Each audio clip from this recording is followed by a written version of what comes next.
عفوك إني للنور مدت يداي نزعت أسرار قلبي وجئت ألقي أساي. അസ്സലാമു അലൈക്കും. വെള്ളി വെളിച്ചത്തിലേക്ക് സ്വാഗതം. ബിസ്മില്ലാ വൽഹംദുലില്ലാ വസ്സലാത്തു വസ്സലാമു അലാ റസൂലില്ലാ വഅലാ ആലിഹി വസ്വഹ്ബിഹി അൽഫായിസീന ബിറില്ലാഹ്. തെരഞ്ഞെടുപ്പ് കഴിഞ്ഞാൽ ഉത്തരവാദിത്ത ബോധത്തോടെ നല്ലൊരു ഭരണകൂടം നിലവിൽ വരണം. നിശ്ചിതാവസ്ഥ അനുഗുണമല്ല. ജനങ്ങളുടെ വിഷയത്തിൽ പ്രതിബദ്ധത പുലർത്തുന്ന ആത്മാർത്ഥതയുള്ള നിഷ്കളങ്ക മനസ്സിൻ്റെ ഉടമ തങ്ങളിൽ ആരാണ് എന്ന് കണ്ടെത്തി അവരെ ഭരണ മേഖലയുടെ ചുക്കാൻ പിടിക്കാൻ സഹപ്രവർത്തകർ നിർബന്ധിക്കുമ്പോൾ അവിടെ പിന്നെ അധികാര തർക്കങ്ങൾ വാർത്തയാകുന്നില്ല. അധികാരമോഹം അത് നാശത്തിൻ്റെ ലക്ഷണമാണ്. ലാ തസ്അലിൽ ഇമാറ, നേതൃത്വം, പദവി, അധികാരം ചോദിച്ചു വാങ്ങരുതെന്ന മതത്തിൻ്റെ സിദ്ധാന്തം എത്ര മനോഹരം! പൂർവകാലത്തെ ചില മഹത്തുക്കളുടെ ചരിത്രത്തിൽ പ്രധാനപ്പെട്ട സ്ഥാനമാനങ്ങൾ ഏറ്റെടുക്കാൻ പറയുമ്പോൾ അവരെല്ലാം ആശങ്കയോടെ, ഭീതിയോടെ ഒഴിഞ്ഞു മാറിയിട്ടുള്ള ചരിത്രങ്ങളൊക്കെ നമ്മുടെ മുന്നിലുണ്ട്. അതെ, നമ്മുടെ രാജ്യത്ത് നല്ല ഭരണകൂടങ്ങൾ വന്നു കാണാൻ വേണ്ടി നമുക്ക് പ്രാർത്ഥനയോടൊപ്പം എല്ലാവരും അവരുടെ ഉത്തരവാദിത്തങ്ങൾ വേണ്ടതുപോലെ നിർവഹിക്കേണ്ട ഒരു പ്രക്രിയ കൂടി ജാഗ്രതയോടെ കൈകാര്യം ചെയ്യണം. ഭരണപക്ഷവും പ്രതിപക്ഷവും രണ്ട് കൂട്ടരും ജനസേവനത്തിൽ പങ്കാളികളാകണം. എന്ത് ചെയ്താലും എതിർക്കാനുള്ളവരാണ് പ്രതിപക്ഷമാവുന്ന ഞങ്ങൾ എന്നൊരു ധാരണ ശരിയല്ല. പ്രതിപക്ഷം, പ്രതി എന്ന മലയാള പ്രയോഗം പോലും അല്പം ദുസൂചന നൽകുകയാണ്. ജനങ്ങളുടെ സേവനം ചെയ്യുക എന്നതാണല്ലോ ജയിച്ചു വരുന്നവരുടെ ബാധ്യത.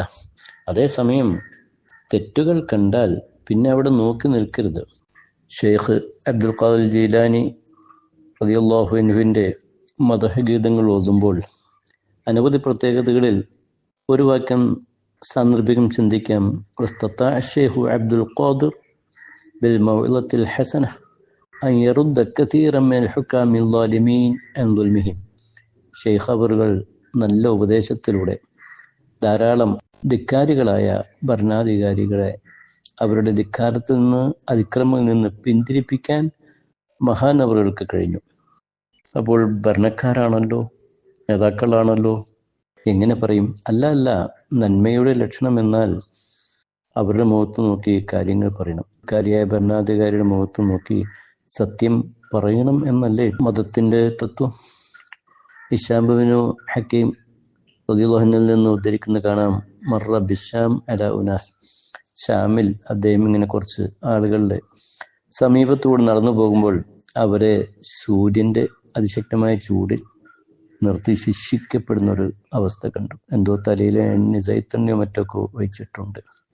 അതിനെക്കുറിച്ച് അദ്ദേഹം അന്വേഷിച്ചു, മഹാദ ഇതെന്താണ്? അപ്പോൾ തൊഴിൽ സംബന്ധമായ എന്തോ ഒരു വിഷയത്തിൽ ശിക്ഷ ഏൽക്കുകയാണെന്ന് മനസ്സിലായി.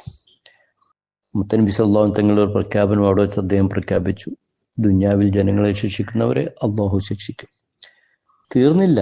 ഫദഖല അലൽ അമീർ, ഭരണാധികാരിയുടെ സമീപത്തേക്ക് അദ്ദേഹം കടന്നു ചെന്നു. വിഷയങ്ങളൊക്കെ സംസാരിച്ചു. ഭരണാധികാരിയെ നന്മ ബോധ്യപ്പെടുത്തി ചെയ്തുകൊണ്ടിരിക്കുന്ന ഈ പ്രവർത്തനത്തിന് ദൂഷ്യവും. അങ്ങനെ ഫഅമറ ബിഹിം ഫഖുല്ലു, അവരെ വിട്ടയക്കാൻ, ഈ ശിക്ഷയിൽ നിന്ന് മോചിപ്പിക്കാൻ വേണ്ടി ഭരണാധികാരി കൽപ്പിച്ചു.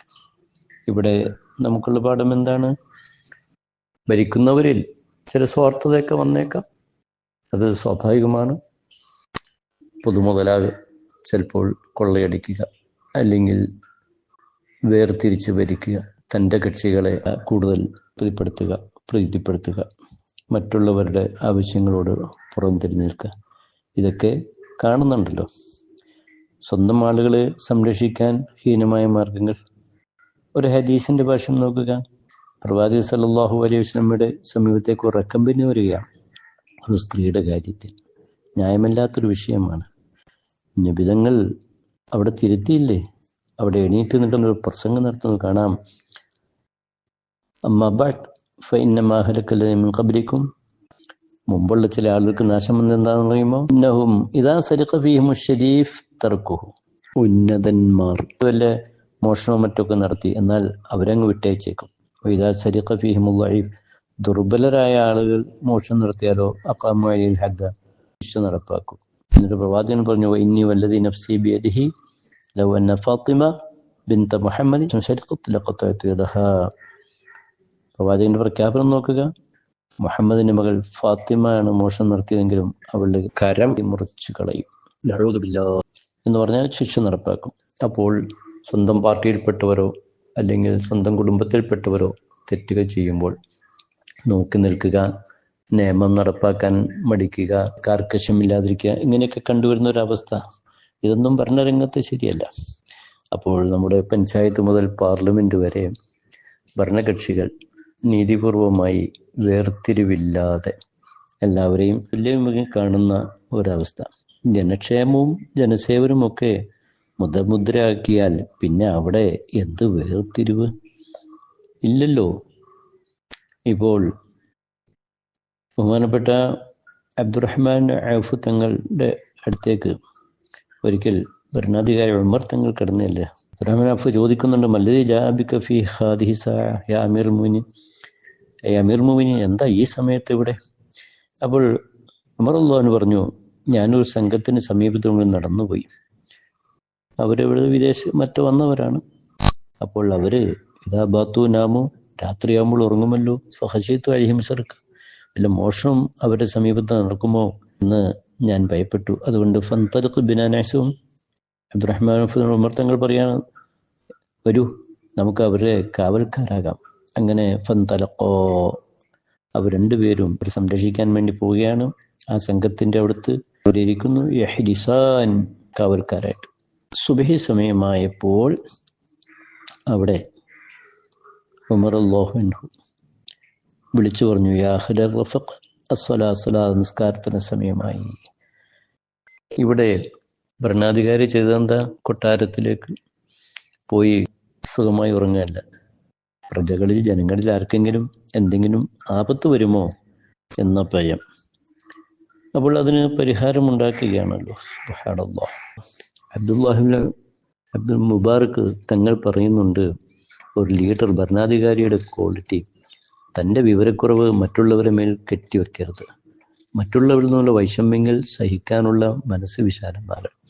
ഒപ്പം മറ്റുള്ള ആളുകളിൽ നിന്ന് എന്തെങ്കിലും ഇങ്ങോട്ട് വസൂലാക്കണം, കിട്ടണം എന്ന ഒരു ചിന്ത ഭരണാധികാരികൾക്ക് ഉണ്ടാകാൻ പാടില്ല.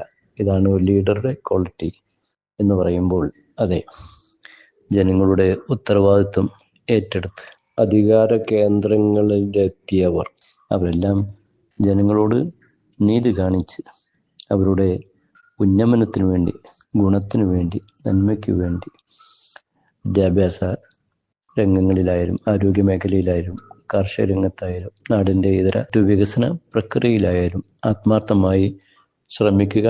ആ ശ്രമങ്ങളിൽ പാകപ്പിഴവുകൾ ഉണ്ടെങ്കിൽ ഭരണരഹിത വിഭാഗം മറ്റംഗങ്ങൾ തെറ്റുകൾ ചൂണ്ടിക്കാട്ടി ഒപ്പം ഞങ്ങൾ എപ്പോഴും എതിർക്കാനുള്ളവരല്ല എന്ന ഒരു തിരിച്ചറിവിലൂടെ നന്മയിൽ എല്ലാവരും ഒരുമിച്ചൊന്നായി കൈകോർത്ത് ജനങ്ങളുടെയും നാടിൻ്റെയും വികസനത്തിനും നന്മയ്ക്കും വേണ്ടി മുന്നോട്ട് നീങ്ങണം. നമ്മുടെ രാജ്യത്ത് നന്മകൾ വന്നു കാണാൻ ജഗന്നിയന്താവായ അള്ളാഹു അനുഗ്രഹം നൽകട്ടെ. വ ആഖിറു ദഅ്വാനാ അനിൽ ഹംദുലില്ലാഹി റബ്ബിൽ